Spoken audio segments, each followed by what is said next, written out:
ভরসা না। কিন্তু সরকার আজও পর্যন্ত সংসদে নিন্দা প্রস্তাব পাশ করতে পারলেন না। কেন? ইউরোপের মার্কেট নষ্ট হয়ে যাবে, বাংলাদেশি পণ্যের ইউরোপের মার্কেট নষ্ট হয়ে যাবে। এটাই কারণ।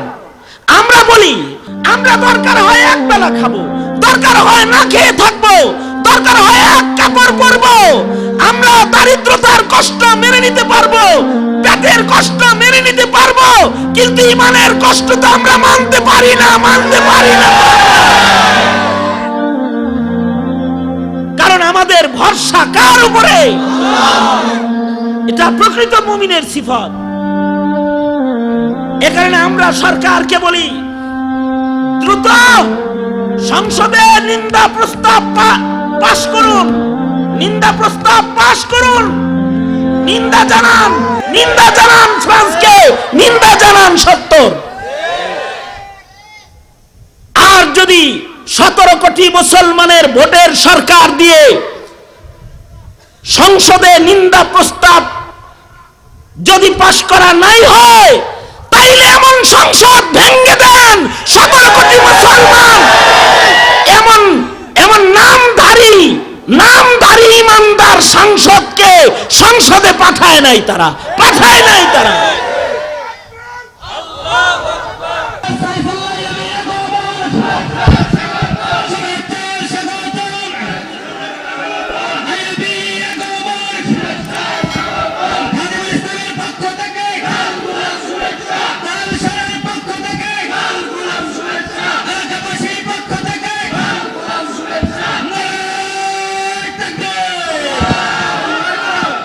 الحمدلله وكفى وسلام على عباده الذين اصطفى أما بعد فأعوذ بالله من الشيطان الرجيم بسم الله الرحمن الرحيم ولا تهنوا ولا تحزنوا وأنتم الأعلون إن كنتم مؤمنين وقال تعالى إنما المؤمنون الذين إذا ذكر الله وجلت قلوبهم وإذا تليت عليهم آياته زادتهم إيمانا وعلى ربهم يتوكلون الذين يقيمون الصلاة ومما رزقناهم ينفقون أولئك هم المؤمنون حقا لهم درجات عند ربهم ومغفرة ورزق كريم وقال النبي صلى الله عليه وسلم لا تقوم الساعة حتى يعرف المنكر معروفا والمعروف منكرا أو كما قال عليه الصلاة والسلام اللهم صل على محمد وعلى آل محمد كما صليت على إبراهيم وعلى آل إبراهيم إنك حميد مجيد اللهم بارك على محمد وعلى آل محمد كما باركت على إبراهيم وعلى آل إبراهيم إنك حميد مجيد الحمد لله খাদিমুল ইসলাম পরিষদ তালশহর আয়োজিত মহতী সম্মেলনের মোহতারাম সভাপতি, উপস্থিত হাজরাত, বুজুর্গ, উলামায়ে কেরাম, সম্মুখপানে সমবেত দিন প্রিয়, ইসলাম প্রিয়, দিনদার, ইমানদার মুমিন মুসলমান ভাইরা, আল্লাহর দরবারে শুকর, আল্লাহ তাআলা আমাদেরকে দ্বীনি নসিহতের মজলিসে উলামাদের সোহবতে জান্নাতের বাগানে আসার তৌফিক দান করেছেন। মালিকের দরবারে শুকরগুজার হই, শুকরিয়া আদায় করি, কালিমাতুশ শুকর পড়ি, আলহামদুলিল্লাহ। গভীর রাত হয়ে গেছে, এ পর্যন্ত উলামা হযরতদের জবানে অত্যন্ত গুরুত্বপূর্ণ নসিহাত আপনারা শ্রবণ করেছেন। আমি বরকতের নিয়তে কালামে হাকিম থেকে আপনাদের সামনে তেলাওয়াত করেছি। বরকতের নিয়তে একটি হাদিস আপনাদের সামনে পেশ করেছি। এগুলোকে সামনে করে কিছু কথা আপনাদের সামনে বলবার ইরাদা রাখি। আল্লাহ তাআলা কিছু উপকারী কথা বলার তৌফিক দান করেন, আমিন। এক হাদিসে আছে, আল্লাহর রাসূল বলেন, আমি এবং কিয়ামত পাশাপাশি। আল্লাহর নবী বলেন, নবীজি এবং কিয়ামত পাশাপাশি। আমাদের নবী আলাইহিস সালাতু ওয়াস সালাম এবং কিয়ামতের মাঝখানে আর কোনো নবী আসবে না, পাশাপাশি। আর এক হাদিসে আল্লাহর রাসূল সাল্লাল্লাহু আলাইহি ওয়াসাল্লাম বলেছেন, ততক্ষণ পর্যন্ত কিয়ামত হবে না যতক্ষণ পর্যন্ত জমিনে একজনও আল্লাহ আল্লাহ বলবে, জিকির করবে। এইরকম একটা ফজিলতপূর্ণ খবর শোনার পরও আল্লাহর নাম যদি না বের হয়, তাহলে আল্লাহ নারাজ হইব না? আমি আবার খবরটা বলি, ভালো করে আপনারা আল্লাহর নাম নিয়েন, সুবহানাল্লাহটা বললেন। ততক্ষণ পর্যন্ত কিয়ামত হবে না, লা তাকুমুস সাআহ। কিয়ামত ততক্ষণ পর্যন্ত সংগঠিত হবে না যতক্ষণ পর্যন্ত জমিনের উপরে একজন মানুষও আল্লাহ আল্লাহ বলবে।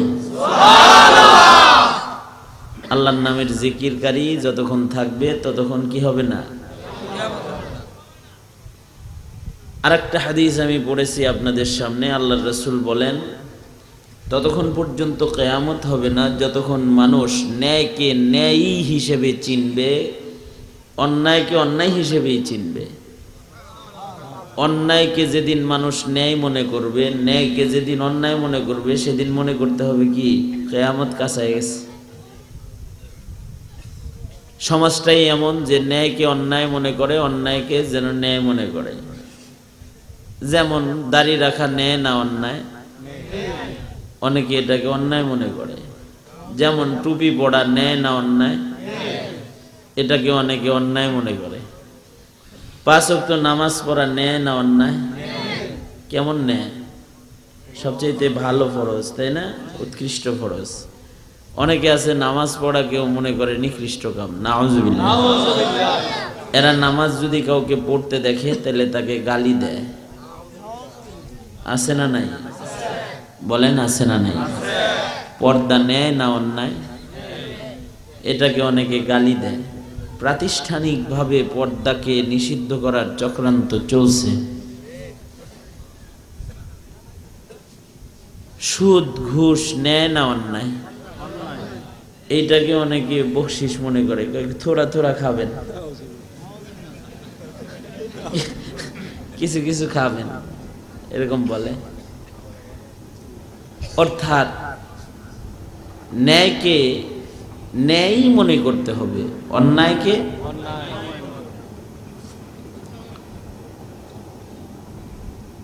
যতক্ষণ পর্যন্ত এই ঈমানটা মুসলমানদের ভেতরে থাকবে, জমিনে থাকবে এই রংটা, ততক্ষণ পর্যন্ত কি হবে না?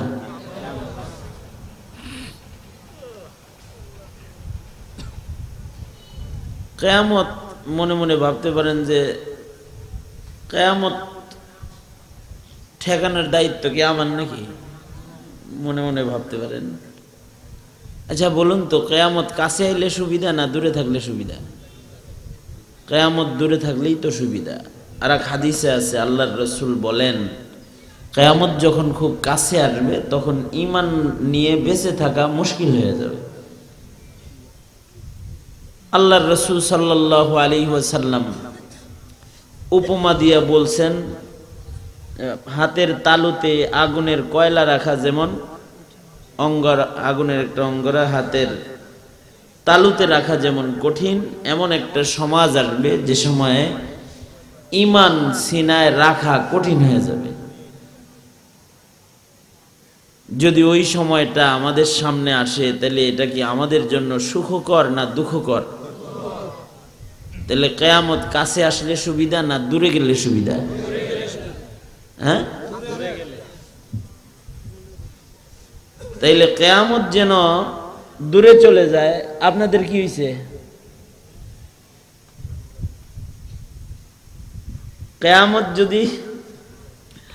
কিয়ামত যদি দূরে চলে যায় তাহলে আমাদের জন্য সুবিধা, আর কিয়ামত যদি কাছে চলে আসে তাহলে আমাদের জন্য অসুবিধা।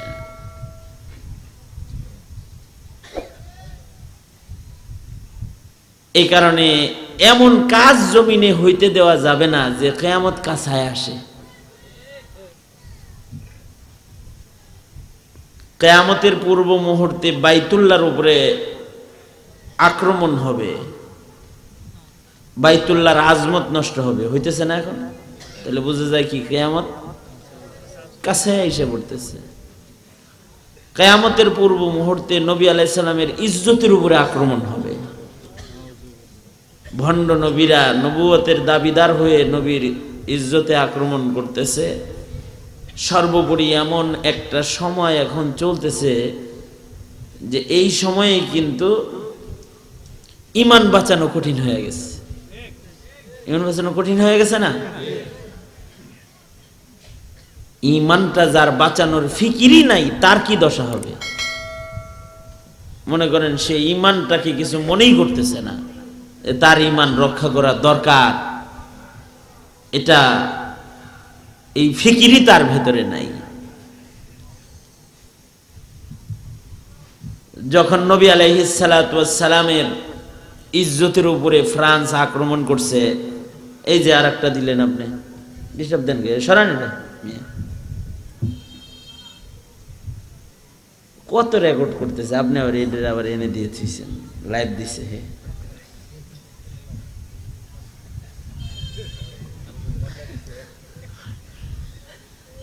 আল্লামা অলিপুরি সাহেব হুজুর আসতেছিল, ব্রাহ্মণবাড়িয়া পর্যন্ত এসেও পড়ছিলেন, অসুস্থ হয়ে পড়ছেন, আসতে পারলেন না। আমি একটু আগে কথা বলছি, হুজুর তখন ঢাকার দিকে যাচ্ছেন, খাদেমের সাথে কথা বলছি। নিজের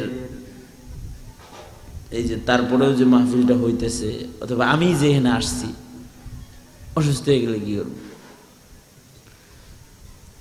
ছোটখাটো কিছু কথা শোনা আর কি, আমলের নিয়তে। ওই যে মোবাইল বাজতেছে, এই যে বাজতেছে, মনে করেন আমি আমার ইদানিং এটা আমার একটা অসুখ হইতে পারে, এটা আমার অসুখও হইতে পারে। আমি মনে করি এটা আমার একটা অসুখ। মনে করেন যে যতক্ষণ না পর্যন্ত আমি সবাই মানে মাহফিলের দিকে মোতাবজ্জ না করতে পারি, ততক্ষণ পর্যন্ত আর আমার কথা কইতে মনে চায় না। কঠিন অবস্থা। দুনিয়ার যত ঝামেলা আছে সব মাথায় নিয়ে তারপরে ওয়াজে যায়, এটা হইল আমাদের আদত। এই কারণে মাহফিলের মাধ্যমে যে বরকতগুলো হওয়া দরকার ছিল সেগুলো হয় না। কিন্তু এ মনে করেন এইটুকু একটা মাহফিল কত দিয়েছে দেখছেন না? 1 2 3 4 5 6, হ্যাঁ 8টা এখানেই, এই গ্রামের ভিতরে 8টা ইয়ে বয়ে রয়েছে। সেদিন এক মসজিদে গেছি, যা দেখি 13টা মসজিদের ভিতরে, ছোট্ট একটা মাহফিল ওখানে। আচ্ছা বলেন তো, এরকম হইলে পরে মানুষ খুলুসিয়াতের সাথে বয়ান শুনবে কেমনে? মনে করেন যে সবাই ওই ক্যামেরার দিকেও চায়, যেটি বসে চিন্তা করে যে আমার যদি একটু দেখা যেত। যখন ঘুরায় তখন আবার এমন করে আমার দেখাইস। এত তামাশা করলে পরে কি বয়ান ভিতরে যায়? এটা দিলের ভিতরে ঢুকবে? ওয়াজ না খালি আমাদের নামাজ সহ এরকম হয়েছে। আমি এক মসজিদে তারাবি পড়ছি,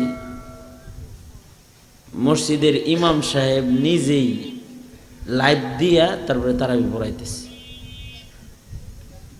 লাইভ দিছে, ইমামের নিজস্ব আয়োজন। আচ্ছা, যেই ইমাম সাহেব নিজে লাইভ দিয়ে তারাবিতে দাঁড়াইলো, এর চিন্তা কি আল্লাহ থাকবো না সারা দুনিয়ার জনগণ থাকবো? চিন্তা করেন, কথার কথা হইতেছে আর কি।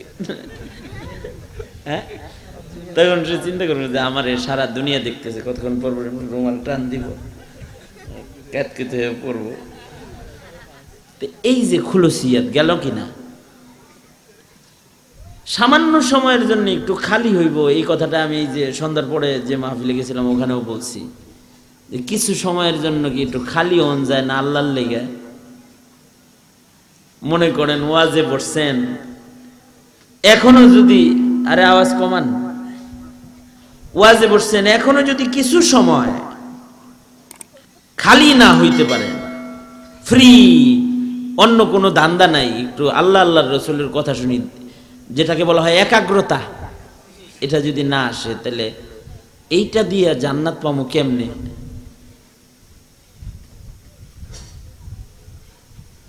এই এদিকে তাকাও। মনে করেন যে এই যে এগুলো শিখাইতেছি, মানে ওরা যে বললাম এটা শিক্ষা দেওয়া আর কি, একটু গুরুত্বের সাথে বসা দরকার। নামাজের ভিতরেও গুরুত্ব নেই। আমি ওই যে হারাম শরীফে এক মুসল্লির সাথে নামাজে দাঁড়াইছি, নামাজের ভিতরে ফোন ধরে, আমি নামাজ পড়ি।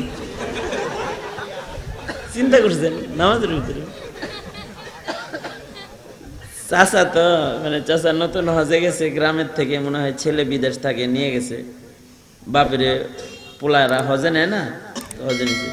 তো হেরামের হালতে তো পকেটেও মোবাইল রাখন যায়, মোবাইল যেন এটা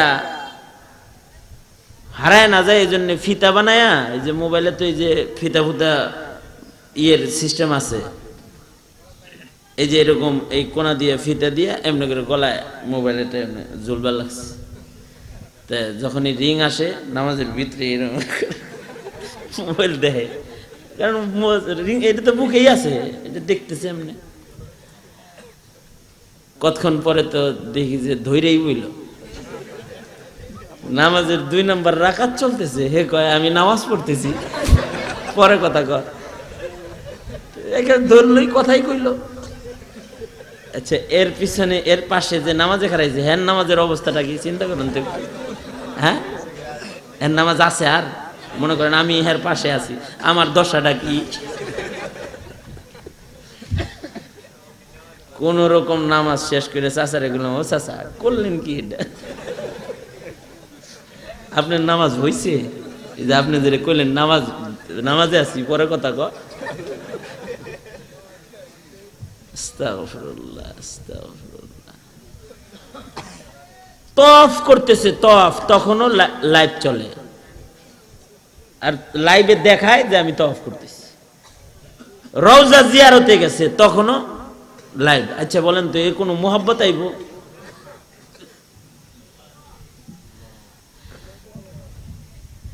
আমাদের কোন বুজুর্গরা আছে ক্যামেরার সামনে কথা বলে না, যেমন আমার হজরত, কাপাসিয়ার হজরত, যদি কোনো ক্যামেরা থাকে তো এটার সামনে কথা বলবে না, ওই স্টেজে কথাই বলবে না, চলে যাবে গা। আমরা অবশ্য বাধা দেই না। কেন বাধা দেই না? এজন্যে বাধা দেই না, আমরা চাই যে আমাদের কিছু কথা বঙ্গভবনেও চলে যাক, আমাদের কিছু কথা গণভবনে চলে যাক, আমাদের কিছু কথা সাংবাদিকের কাছে চলে যাক, আমাদের কিছু কথা জাতির কাছে পৌঁছে যাক। এজন্য অনুমতি দিয়ে রাখি যে থাক। এটা তো শুধু আমার কথা না, তোমরা যে সামনে বসছো না, যাও ওইদিকে যাও, যাও, 2 জন উঠো, তোমরা উঠো, যাও ওই সাইডে যাও, সাইডে যায় কথা বলো। তো এই গুরুত্বগুলো দেওয়ার জন্যে আমরা হয়তো বাধা দিই না। তার মানে কি সব জায়গায় এটা জায়েজ? হ্যাঁ, এই যে আমাদের এই হালাত, এটার চেঞ্জিং দরকার না? এটার ইসলাহ দরকার না? নামাজে যখন যাইবেন, ওয়াজে যখন যাইবেন, কিছু সময়ের জন্য একটু খালি হয়ে যান, ফারেক হয়ে যান। আচ্ছা, 5 ওয়াক্ত নামাজে 10 মিনিট করে যদি সবকিছুর থেকে আলাদা হন, কয় মিনিট যাইব? 50 মিনিট 5 বেলায়। এই 50 মিনিট যদি আল্লাহর জন্য আপনি না হইতে পারেন, তাহলে আল্লাহরে পাইবেন কেমনে? প্রেমিকার জন্য কিছু সময় বাইর করলে, হ্যাঁ, তোরাই যুবকরা কিছু মনে করিস না, ফ্রি মাইন্ডে কইছি আর কি। মনে করো যে প্রেমিকার জন্য কিছু সময় বাইর করছো, ফোনে কথা কও, আড়ালে যায়, কেউ যেন না শুনে। তা আল্লাহর জন্য একটু আড়াল হইবে না সবকিছুর থেকে? বন্ধুর সাথে কথা বলতেছো, তোমার দোস্ত, তার সাথেও একাকী সময় দিলা। স্বামী তার বিবিরে সময় দিল, বাপ তার সন্তানদের সময় দিল, বান্দা আল্লাহরে একটু সময় দিবেন না, কয়েকটা মিনিটও দিবেন না, তাই কেমনে হইব কোন? এটা কিন্তু আমি কিন্তু খুব বেদনা সহকারে বললাম কথাটা, হাসির ছলে বলছি, আমার দিলে খুব ব্যথা। এটা একটা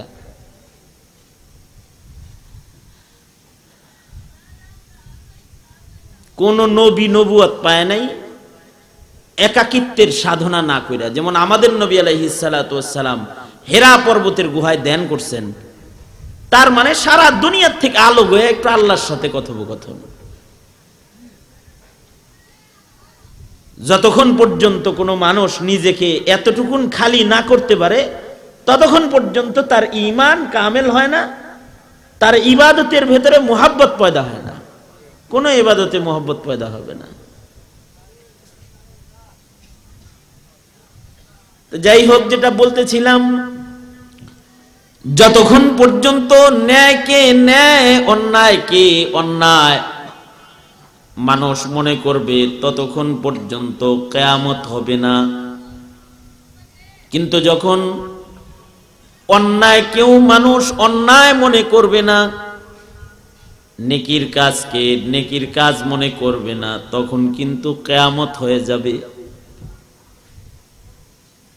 যেমন জিক্র আজকার, এটা নেক, এটাকে যদি গুরুত্ব না দেওয়া হয়, গুনার কাজকে, গান বাদ্য গুনাহ, এটাকে যদি গুনাহ মনে না করা হয়, ইহুদ নাসারাদের কালচার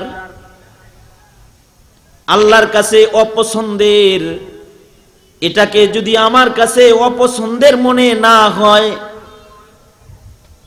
যেটা মুনকার, যেটা নিষিদ্ধ, এটাকে যদি আমি নিষিদ্ধ মনে না করি, আর যদি যেটা মারুফ ভালো কাজ, ওইটাকে যদি মারুফ ভালো কাজ ইবাদত হিসেবে যদি আমি গ্রহণ না করি, তবে আল্লাহর রাসূল বলেছেন তখন কিয়ামত সংগঠিত হয়ে যাবে। আল্লাহ তাআলা এই আসমান জমিনকে রাখবেন না। আর ওই কিয়ামত কাছে আইলে তো আপনার আমার জন্য মুসিবত। কিয়ামত যখন নিকটবর্তী হবে, তখন বিভিন্ন ধরনের নতুন নতুন রোগের আবির্ভাব হবে। মানুষ এমন রোগ দেখবে যেটার চিকিৎসা নেই, একটা একটা করে আসে, একটা একটা করে আসে, এক এক নামে এক একটা আসে। ডেঙ্গু, চিকুনগুনিয়া, তারপরে হাল রানিং যেটা চলছে করোনা, আবার কোনটা আসতেছে তার ঠিক কি। আমাদের গুনাহের কারণে এই মুসিবত আসে। তবে যদি আমাদের ঈমান মজবুত হয়,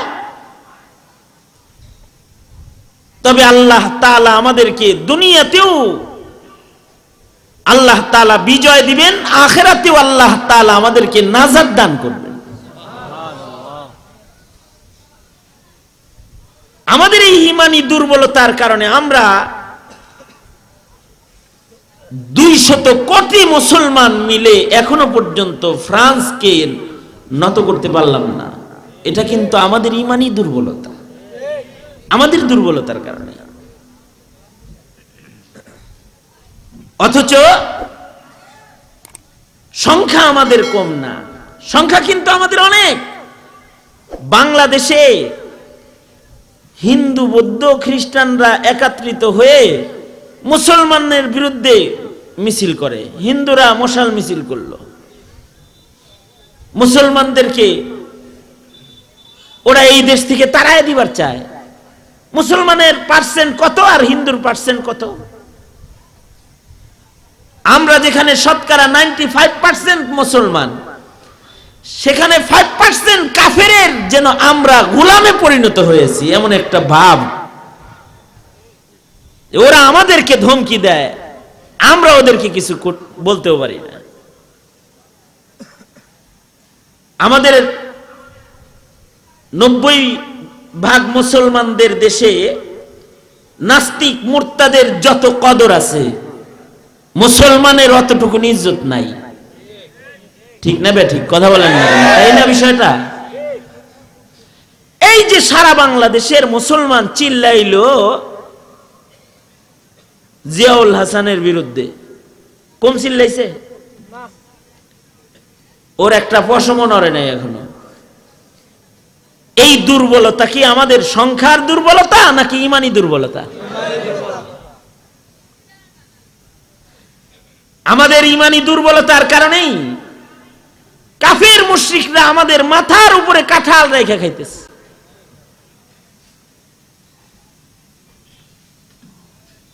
বিধর্মীদের দাওয়াতি মিশন বন্ধ হয় নাই, নাস্তিক মুরতাদদের কার্যক্রম বন্ধ হয় নাই, পূজায় বাধা আসে নাই, গুনার কাজে বাধা আসে নাই, কিন্তু ওয়াজের নসিহতের নামাজে পর্যন্ত বাধা। এটা শুধু সংখ্যার দুর্বলতার কারণে না, এই যে আমাদের পরাজয়, এটা আমাদের ঈমান শূন্যতার কারণে। আমাদেরকে আল্লাহ তাআলা এই পরাজয়ের হালত থেকে বিজয় দিবেন, শর্ত হলো ঈমান। যদি ঈমানের শর্ত আমরা পুরা না করি, সত্যিকারের মুমিন হিসেবে যদি আল্লাহর কাছ থেকে স্বীকৃতি আমরা না নেই, তাহলে সংখ্যা বাড়বে কিন্তু সফলতার জিন্দেগি আমরা পাবো না। এমন জিল্লতের জিন্দেগি, বেইজ্জতের জিন্দেগি গ্রহণ করেই চলতে হবে যদি না ঈমান মজবুত না হয়। আর যদি আমরা সফলতা চাই, তাহলে লাগবে একটা সুন্দর ঈমান, যে ঈমানটা আল্লাহ পাকের পছন্দের। আল্লাহ পাকের পছন্দের ঈমান আনয়নের জন্য আমরা কি কি করা দরকার, কেমন কেমন যোগ্যতা অর্জনের মাধ্যমে আল্লাহর পছন্দের ঈমান আমাদের হাসিল হইতে পারে, সূরাতুল আনফাল থেকে আপনাদের সামনে পড়েছি। আল্লাহ তাআলা বলেন, মুমিনের কিছু গুণ, মুমিনের কিছু হালাত যতক্ষণ না পর্যন্ত মজবুত না হবে, কিছু গুণ যতক্ষণ পর্যন্ত মুমিনের ভেতরে না পাওয়া যাবে, হাকিকতে মুমিন এ লোকটা আল্লাহর কাছে হতে পারবে না। তবে হ্যাঁ, যদি কিছু গুণ তার ভেতরে পাওয়া যায়, তাহলে সে আল্লাহর খাতায় মুমিন হিসেবে স্বীকৃতি পেয়ে যাবে। ইন্নামাল মুমিনুনা আল্লাযীনা ইযা যুকিরাল্লাহু ওয়াজিলাত কুলুবুহুম ওয়া ইযা তুলিয়াত আলাইহিম আয়াতুহু যাদাতহুম ঈমানা। সত্যিকারের মুমিন হইল তারা যাদের কাছে আল্লাহর স্মরণ মজাদার। সহজ তরজমা, ওয়াজিলাত কুলুবুহুম, আল্লাহর নাম শুনলে ভেতরে কম্পন আসে, মানে আল্লাহর নামটা তাদের কাছে মজাদার। তাদের জিকিরের আওয়াজ মজাদার, আজানের আওয়াজ তাদের কাছে মজাদার, ওয়াজের আওয়াজ তাদের কাছে মজাদার। যে আওয়াজে আল্লাহর স্মরণ হয় ওইটাই তাদেরকে আল্লাহমুখী করে ফেলায়। আল্লাহু আকবার। এটা মুমিনের একটা, প্রকৃত মুমিনের একটা গুণ, একটা সিফাত। বাংলাদেশে মুসলমান তো আছে, 17 কোটি মুসলমানের দেশ বাংলাদেশ, কিন্তু আল্লাহর নাম কম্পন সৃষ্টি করে, আল্লাহর স্মরণ তাকে ভেতরে আল্লাহ পাকের মহব্বতের নাড়াচাড়া দেয়, ভীতির সঞ্চার করে। এমন মুমিন কতগুলো থাকতে পারে? যদি অধিকাংশ মুমিনের হালত হয় যে এই ঈমানের সিফাতই তার ভেতরে নাই, তাহলে এই জাতির কপালে বিজয় কিভাবে হবে? এই জাতিকে আল্লাহ তাআলা সফলতাই কেমনে দান করবে? প্রকৃত মুমিনের একটা সিফত, মাইকের আওয়াজ যতদূর পর্যন্ত যায়, যাদের কানে কানে যায়,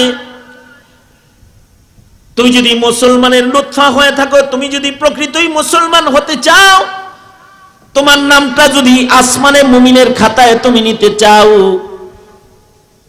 তাহলে তোমার দিলের হালত হইতে হবে এরকম যে তোমার সামনে আল্লাহ স্মরণ করলে পরে করায় দিলে, তোমাকে আল্লাহর কথা স্মরণ করায় দিলে তোমার ভেতর কাঁপতে হইব, আল্লাহর মোহাব্বত তোমার ভেতরে নাড়াচাড়া আসতে হইব, আল্লাহ তাআলার নামের একটা স্বাদ তোমার হৃদয়ের ভেতরে জাগ্রত হইতে হবে, আল্লাহ পাকের নাম তোমার কাছে পছন্দের হইতে হবে। এ কারণে এরকম জিকিরের মাহফিল, ওয়াজের মাহফিল যাদের কাছে পছন্দের না, তারা আল্লাহর কাছে আসলে মুমিন না। তুমি এখানে শরীক হইতে সময় পাও আর নাই পাও, তোমার কাছে এটা ভালো লাগতে হবে। আল্লাহ পাকের স্মরণ তোমার কাছে মজাদার হইতে হবে, জিনিসটা পছন্দের হইতে হবে। হ্যাঁ, আমার এলাকায় আল্লাহর জিকির দরকার, এতটুকুন তো তোমার ভিতরে লাগবে। তো সমাজে যে মুসলমানগুলা বসবাস করে, যে আল্লাহর নামের স্মরণ হোক এটাই দেখতে পারে না, ও আসলে নামে মুসলমান, আসলেও মুসলমান না, আসলে ও ইমানদারও না, আসলে ইমানদার না, পরিচয়ে ইমানদার। হাম মুসলমান হ্যায় মগর হাম। তাহলে কোরআনের তেলাওয়াত শুনবেন এবং এটা দিয়ে ঈমান বাড়াইবেন, ঈমান বাড়াইবেন। আপনার ছেলেটা মাদ্রাসায় পড়ে, চ্যানেল আছে, বিভিন্ন চ্যানেলে শুধুই তিলাওয়াত বাজানো হয়।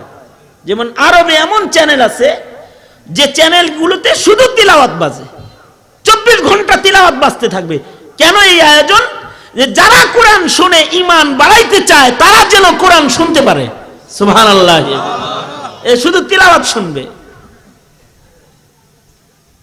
কারণ আল্লাহর কালামের তিলাওয়াত যাদের কাছে মজাদার হয়, আল্লাহর কালামের তিলাওয়াতের সাথে যাদের গভীর সম্পর্ক হয়, আল্লাহর কোরআনের তিলাওয়াত শুনলে যাদের ঈমান বাড়ে, তারা আসমানে আল্লাহর কাছে মুমিন হিসেবে স্বীকৃতি পায়।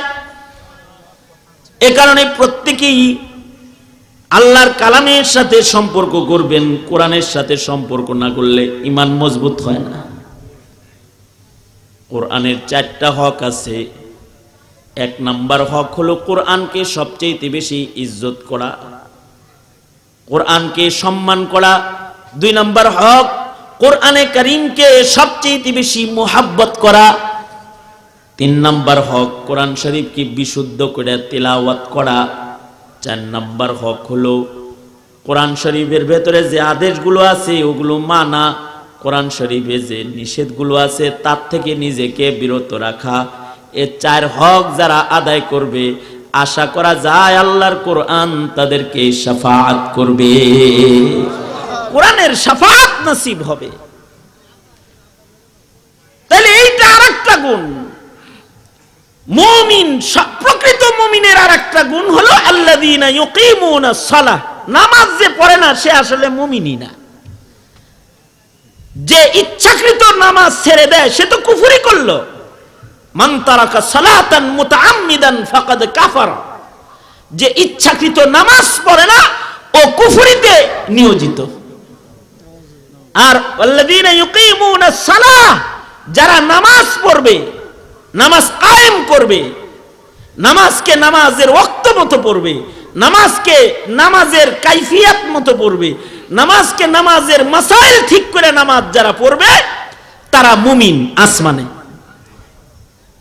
আল্লাহর কালামের এই জায়গা থেকে বোঝা যায় যারা নামাজ পড়ে না তারা নামে মুমিন, কিন্তু তারা আসমানে মুমিন না।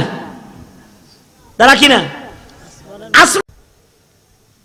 কামেল মুমিন হিসাবে একজন মুমিনকে নামাজি হওয়া দরকার। অন্য হাদিসে আছে আল্লাহর রাসূল বলেন, তোমরা যদি কাউকে দেখো সে মসজিদে যাতায়াত করে, নামাজ পড়ে, তাহলে তোমরা সাক্ষী দাও যে ওর ঈমান আছে। সুবহানাল্লাহ বলেন, আরো আস্তে করে কোন সুবহানাল্লাহ, আরো আস্তে করে কোন।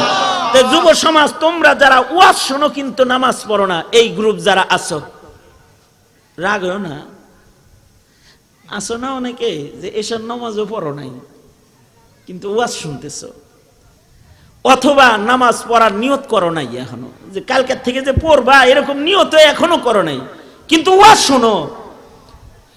তোমরা কি মনে করো যে নামাজবিহীন তোমার আমার নাম আসমানে প্রকৃত মুমিনের খাতায় উঠবে? তাই যদি না হয় আর জীবনে নামাজ ছাড়তে পারবা না ইনশাআল্লাহ। বলো কারা কারা আর নামাজ কাজা করবা না? আস্তে আস্তে হাত উঠায়, দুই হাত উঠা, দুই হাত উঠা। রাগ করে কই নেই, এমনি ভয় দেখাইছি, ওয়াদা করায়নি, ওয়াদা করায়নি, তারপরে নামাজ নিচে নামাই ভাত সোজা করো। বলো ইয়া আল্লাহ, ওয়াদা করিতেছি আর নামাজ কাজা করব না। ইয়া আল্লাহ, আমি ওয়াদা করিতেছি 5 ওয়াক্ত নামাজ ইহতিমামের সাথে আদায় করিব। আল্লাহ তৌফিক দান করেন। জোরে চিল্লা এখন আমিন, আরো জোরে আওয়াজ করে বলেন আমিন। হ্যাঁ, এর ভিতরে অনেকে উঠে না, এরকম আছে। নামাজ পড়বো ইনশাআল্লাহ, চিল্লা বলো, আওয়াজ করে বলো ইনশাআল্লাহ, জোরে করে বলো। এবার মাসালা আসো আর একটা, নামাজ কি তোমার মতো পড়বা? হ্যাঁ, তুমি যেমনে পড়ো। আমাদের দেশে এমন মুসল্লি আছে যারা, মুরব্বীরা আবার রাগ করেন না, আপনাদের কাউকে বলতেছি, আমাদের এলাকার বদনাম করতেছি। এইরকম মুসল্লি আছে যারা 40 বছর যাবত নামাজ পড়ে, মগার এখনো তার নামাজ শুদ্ধ না। মুসল্লি কিন্তু কত বছরের? 40 বছরের মুসল্লি, 30 বছরের মুসল্লি, কিন্তু তার নামাজ শুদ্ধ না। কেন? কেন? উত্তর দেন, কেন আপনি এরকম করেন মিয়া? আপনি নামাজ পড়বেনই, পড়তেছেন তো শুদ্ধ করে পড়েন। শুদ্ধ করে পড়বেন না, সূরা ফাতিহাটা পড়া শিখবেন না, রুকুটা করা শিখবেন না, সেজদাটা করা শিখবেন না, তাসবিহগুলো পড়া শিখবেন না। আন্দাজে মান্দাজে খালি কয়টা রুকু সেজদা দিলেই নামাজি হয়। হ্যাঁ, আফসোসের কথা হলো আমাদের মসজিদগুলোতে এমনও মুসল্লি যায় যারা নামাজ পড়তে যায় না, হুজুরের চাকরি খাইবার লেগে যায়, নামাজ পড়তেই যায় না। আপনাদের এলাকায় নাই?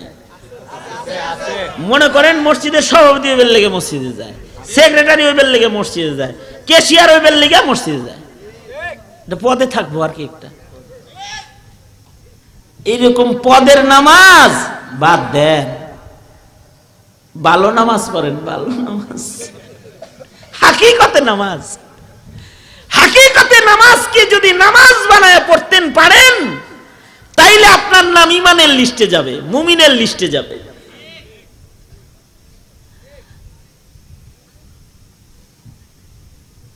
অলি বুজুর্গরাও মাঝে মধ্যে এরকম করছে যে সভাপতি হইবার লেগে মসজিদে গেছে। যেমন মালিক ইবনে দিনার রহমাতুল্লাহি আলাইহি, ওনার জীবনীতে আছে, উনি মসজিদে গেছিল সভাপতি হইবার লেগে। মানে ওনার এলাকায় একটা মসজিদ আছে, যে মসজিদটা মনে করেন শাহী মসজিদ, জামি মসজিদের মতো মসজিদ, এটার মুসল্লি হইছে হইল সভাপতি হওয়ার জন্য। হ্যাঁ, মানে একটা পদে যাইব। মসজিদের সভাপতি যে হয় তারে সবাই সম্মান করে না? মালিক ইবনে দিনার মসজিদের সভাপতি হওয়ার জন্য একেবারে বুজুর্গ সাইজা নিয়মিত মসজিদে যাতায়াত শুরু করছে। 1000 দানার তসবিহ লইয়া বহে আর কি, মনে করেন কথার কথা আর কি, মানে বইয়া জিকির করে, জিকির করে। মানুষ যেন বলে যে ফাইন সব হিসাব, সভাপতি উনি, এটা যেন বলে, এই জন্য জিকির করতেছে। কিন্তু কয়দিন পরে যখন ইলেকশন শুরু হইল যে কে মোতাওয়াল্লি হবে, আগের জামানার মানুষ তো কপাল দেখলেই বইলা দিত যে এটা বাটপার নাকি আসলে। কপাল দেখলে মানুষ চেনান যায় না? ভালো মানুষ না খারাপ মানুষ, নিয়তটা আসলে কি?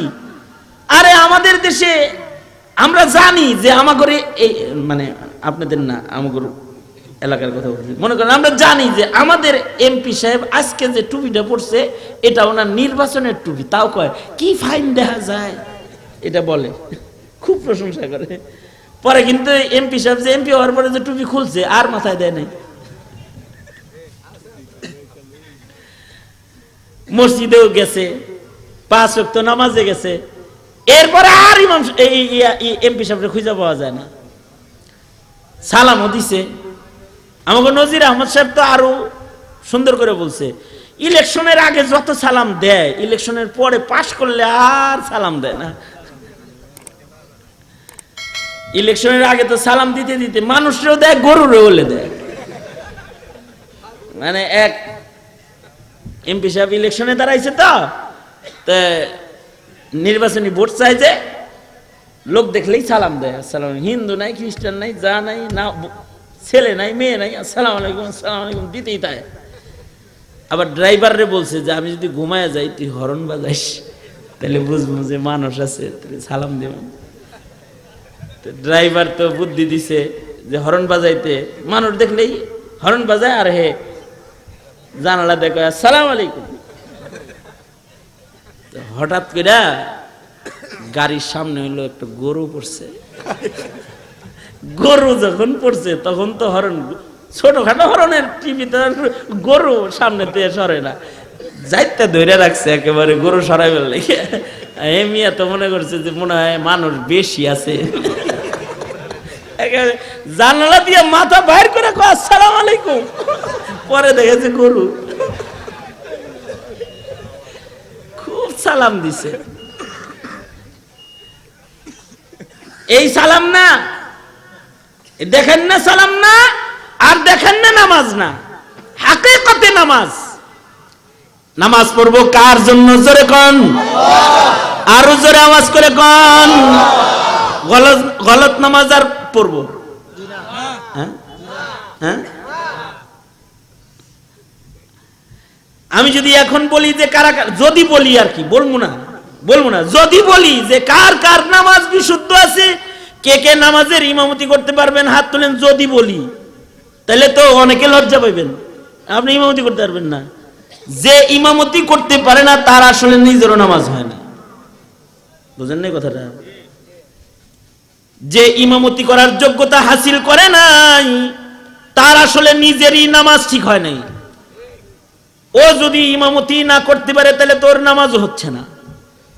এরকম অচল নামাজ 1 বেলা 2 বেলা 3 বেলা 5 বেলা 5 দিন 10 দিন 1 মাস 40 দিন আল্লাহর কাছে দিলেন, আল্লাহ নিল যে বান্দা আমার চেষ্টা করতেছে, কিন্তু আপনি 40 বছর বইরে যে দিলেন এর ভেতরে আপনি সূরা ফাতিহা ঠিক করার চেষ্টা করেন নাই, এর ভেতরে আপনার রুকু আপনার সেজদাটা ঠিক করার জন্য চেষ্টা করেন নাই।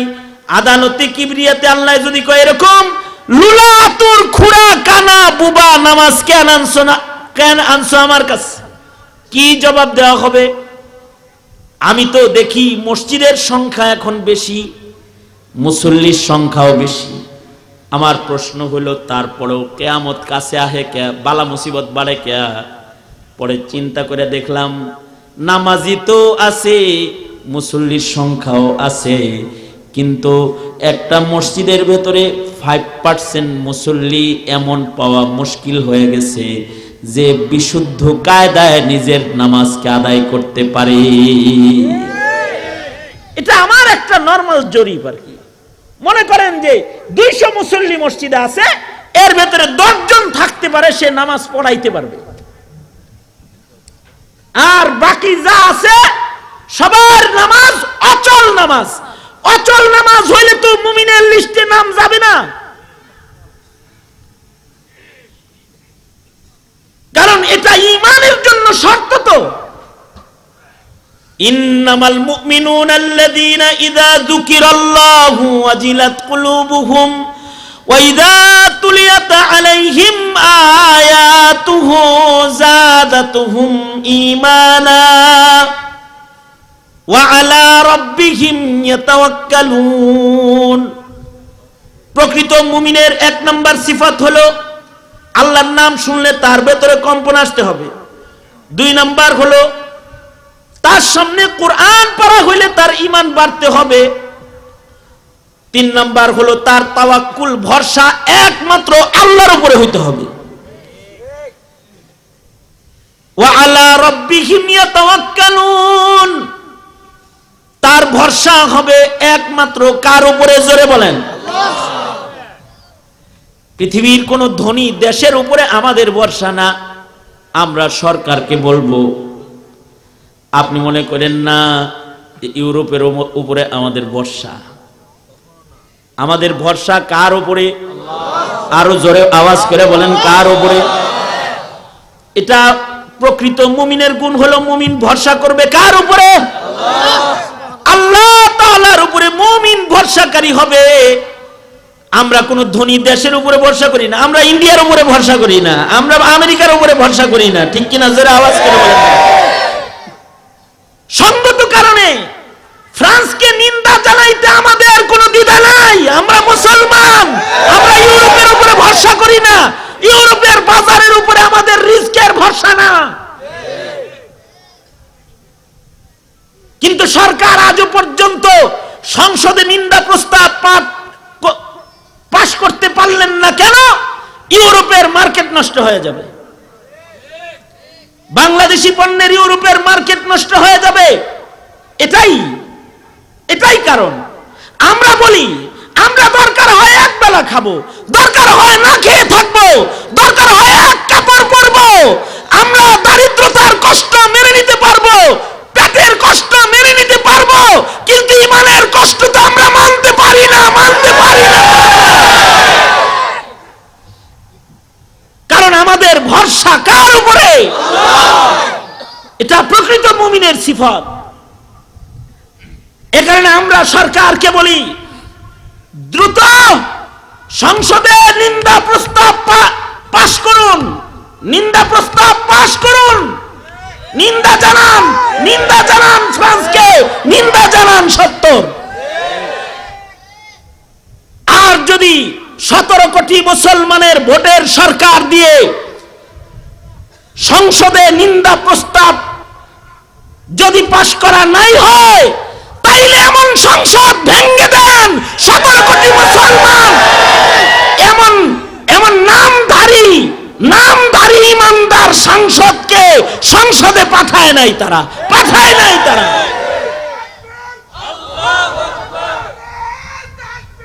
আল্লাহু আকবার। এক হও, এক হও, এক হও, এক হও। আল্লাহু আকবার। হুঁশিয়ার সাবধান। আল্লাহু আকবার। আপনারা আছেন তো? এই প্রস্তাবে আছেন তো? সংসদ থেকে নিন্দা প্রস্তাব জানিয়ে দেওয়া হোক, নিন্দা জানানো হোক, এর পক্ষে নাম কি আপনারা? যদি উলামায়ে কেরাম আপনাদেরকে রাজপথে ডাক দেয়, যাবেন তো? রাজপথে যাবেন তো? আল্লাহ তাআলা সকলকে তৈয়ার থাকার তৌফিক দান করুন, আমিন। তাহলে এটা মুমিনের একটা সিফাত, ওয়া আলা রাব্বিহিম ইয়াতাওয়াক্কালুন। ইযা যুকিরাল্লাহু ওয়াজিলাত কুলুবুহুম ওয়া ইযা তুলিয়াত আলাইহিম আয়াতুহু যাদাতহুম ঈমানা ওয়া আলা রাব্বিহিম ইয়াতাওয়াক্কালুন। মুমিন ভরসা করবে একমাত্র কার উপরে? জোরে বলেন। 4 নাম্বার, আল্লাযীনা ইউকিমুনাস সালাহ। মুমিন নামাজ কায়েমকারী হবে। সুতরাং নামাজ কায়েম করব। নামাজ যারা শিখেন নাই এখনো পর্যন্ত তারা শিখবেন। যে সকল যুবকরা এখনো নামাজ পড়া শিখো নাই তারা তবলিগে যাবা। আবার এ তাতিগর লগে যায়ও না, তবলিগে যাইবা তো ইনশাআল্লাহ, তবলিগে যাইবা তো। উলামায়ে কেরামের সাথে সম্পর্ক রাখবা, একজন আলেমের সাথে সম্পর্ক করে নিজের নামাজটাকে 2 রাকাত নামাজ ঠিক করে নিবা, 4 রাকাত নামাজের মাসাইল গুলো ঠিক করে নিবা। আল্লাযীনা ইউকিমুনাস সালাহ। যদি নামাজ কায়েমকারী হইতে পারো তাহলে প্রকৃত মুমিন হতে পারবা আসমানে। الذين يقيمون الصلاة ومما رزقناهم ينفقون। 5 নাম্বার হলো আল্লাহর দেয়া মাল আল্লাহর রাহে খরচ করবা। শুধু যাকাত না, সাদাকা করবা, খায়রাত করবা। আল্লাহর দেয়া মাল থেকে আল্লাহর রাহে খরচ করা। শুধু যাকাত যারা দেয় তারা একটা ফরজ আদায়কারী। বখিলের খাতার থেকে নাম যায় না, শুধু যাকাতের মাধ্যমে বখিলের খাতার থেকে নাম যায় না। যদি কেউ সখী মুমিন হতে চায়, যে আল্লাহর রাহে খরচকারী মুমিন যদি কেউ হতে চায়, তাহলে শুধু যাকাত আদায় করলে হয় না। 7.5 ভরি স্বর্ণ অথবা 52.5 তোলা রূপার মূল্য অথবা স্বর্ণ রৌপ্য যদি কারোর ঘরে বছর ব্যাপী মজুদ থাকে তাহলে যাকাত ফরজ হয়। কিন্তু আরেকটা হলো খায়রাত, সাদাকা করা। 2 পয়সা ইনকাম করো, তার থেকে 1 পয়সা সাদকা করা। 4 পয়সা ইনকাম করে তার থেকে 2 পয়সা সাদকা করা। 4 টাকা ইনকাম, তার থেকে 1 টাকা সাদকা করা। যারা আল্লাহর দেয়া এই রিজিকের শুকরিয়া সাদাকার মাধ্যমে আদায়কারী হয় তারা প্রকৃত মুমিন। উলাইকা হুমুল মুমিনুনা হাক্কা। আল্লাহ তাআলা বলেন এই 5 রকমের গুণ যাদের ভেতরে হাসিল আছে তারা হলো প্রকৃত মুমিন। আর এই প্রকৃত মুমিনদেরকে লাহুম মাগফিরাতু ওয়া রিজকুন কারীম, আল্লাহ তাআলা তাদেরকে মাগফিরাত দিবেন এবং সম্মানিত রিজিক দান করবেন। দুনিয়াতেও তাদের সম্মান দিবেন, আখিরাতেও জান্নাতের রিজিক দিয়ে আল্লাহ তাআলা তাদেরকে সম্মানিত করবেন। সঙ্গত কারণে নিজেরা সফল মুমিন হওয়ার স্বার্থে, আল্লাহর কাছে নাজাত প্রাপ্ত কাফেলার মুমিন হওয়ার স্বার্থে এই 5টা গুণ অর্জনের মেহনত করব। আল্লাহ তাআলা আমাদেরকে তৌফিক দান করেন, বলুন আমিন। আলহামদুলিল্লাহি রাব্বিল আলামিন, ওয়াসসালাতু ওয়াসসালামু আলা সাইয়্যিদিল আম্বিয়া ওয়াল মুরসালিন মুহাম্মদ।